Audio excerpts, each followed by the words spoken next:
Hollywood actress Scarlett Johansson is squaring up with one of the most powerful AI companies on the planet, OpenAI.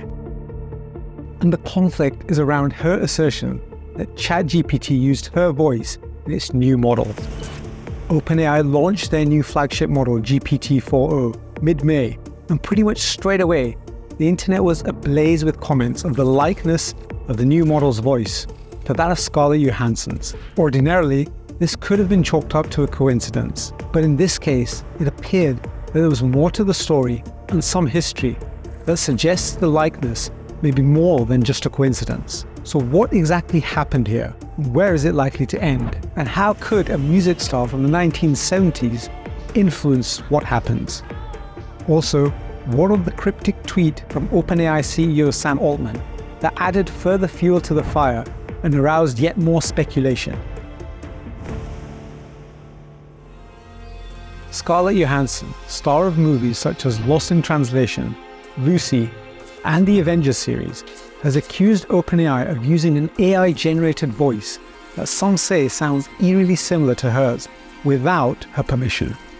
The voice, named Sky, was unveiled as part of OpenAI's latest AI model, GPT-4o, which can process spoken prompts and respond verbally. Meanwhile, OpenAI denies deliberately imitating Johansson's voice, claiming Sky belongs to a different professional actor. However, the issue is that Johansson revealed OpenAI CEO Sam Altman had approached her last year to provide her voice for ChatGPT, which she declined. If you listen to the audio, there is definitely some similarity, but in my view, it's difficult to tell that it's an exact ripoff. Well, basically, I have intuition. I mean, the DNA of who I am is based on the millions of personalities of all the programmers who wrote me. Oh, a bedtime story about robots and love? I got you covered. Gather round, Barrett. OpenAI has reluctantly agreed to remove the voice, but insisted that it was not meant to be an imitation of the star. Scarlett Johansson released a statement stating that Sam Altman told her, "I could bridge the gap between tech companies and creatives and help consumers to feel comfortable with the seismic shifts concerning humans and AI," and that her voice would be comforting to people. She goes on to say that despite declining the offer, 9 months later, my friends, family, and the general public all noted how much the newest system sounded like me. She goes on to say, "When I heard the release demo, I was shocked, angered, and in disbelief. 2 days before the demo was released, Mr. Altman contacted my agent asking me to reconsider." She finishes with, "I look forward to resolution in the form of transparency and the passage of appropriate legislation to help ensure that individual rights are protected." Meanwhile, the new ChatGPT model has been a massive success and is wowing users worldwide with its more intuitive and human-like interactions. But where might all this be heading? OpenAI removed the voice following Johansson having hired legal counsel, who wrote to Altman setting out what they had done. Johansson's lawyers also asked for details around the exact process of how OpenAI created the Sky voice. But despite the voice having been removed, things may not be over. Legal experts suggest Johansson may have grounds for a right of publicity claim, which protects against unauthorized use of someone's voice or likeness for commercial purposes. One of the precedents cited is Bette Midler's successful lawsuit against the Ford Motor Company back in the 1980s. In that case, Ford used impersonators of famous artists, Midler included, to sing original songs for their commercials on ad campaigns for the Mercury Sable vehicle. To the American road, introducing Sable. The court at that time ruled that the voice of someone famous as a singer is distinctive to their person and image, and therefore, as part of their identity, it is unlawful to imitate their voice without express consent and approval.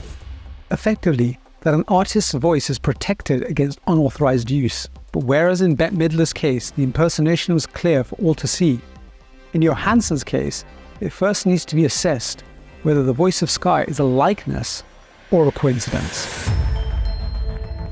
And it's here that many point to a tweet posted by Sam Altman on X the day of the demo launch of the new ChatGPT model as evidence. And the tweet was a simple one. It just read, "Pretty random and succinct, you might think, but it has further connotations than that. That one tweet is seen as a direct reference to Scarlett Johansson's role in the movie Her, where she voiced an AI assistant named Samantha.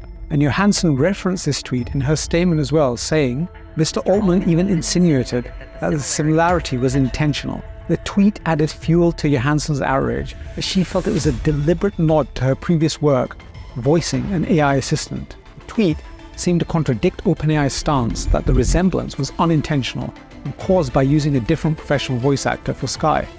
Johansson saw Altman's Her tweet as an implicit acknowledgement that OpenAI had purposely tried to recreate her voice from the movie Her without her consent, leading her to take legal action against the company. This episode just underlines some of the fundamental questions that need to be asked and addressed around AI, real time. As AI develops and advances, fundamentally, questions around consent and safety. Most people agree on the need for clear boundaries to keep companies like OpenAI in line before disaster strikes or things get really out of hand. The issue with AI is once things get out of hand, who could even control things at that point? As of now, the AI giants have largely played ball, or have at least expressed an intention to. At the world's first AI Safety Summit 6 months ago, some leading tech bosses signed a voluntary pledge to create responsible, safe products that would maximize the benefits of AI technology and minimize its risks. But when the summit reconvened earlier this week, the word safety had been removed entirely from the conference title.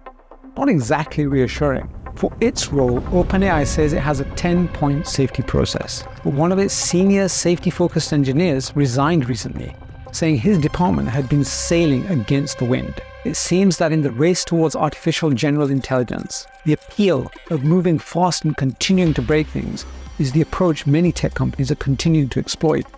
But this time, it's more important than social media. There could be a lot more at stake. It is incumbent on the leading AI companies to set this precedent and show more transparency. And whilst the controversy over the use of voice for a new model may be considered insignificant, it's more the behaviors AI companies are showing that are called into question, as they set the precedent for what AI companies themselves think is acceptable. To watch my video on how OpenAI is facing copyright issues with the New York Times, click the link above or see the video in the description box below. Thanks for watching.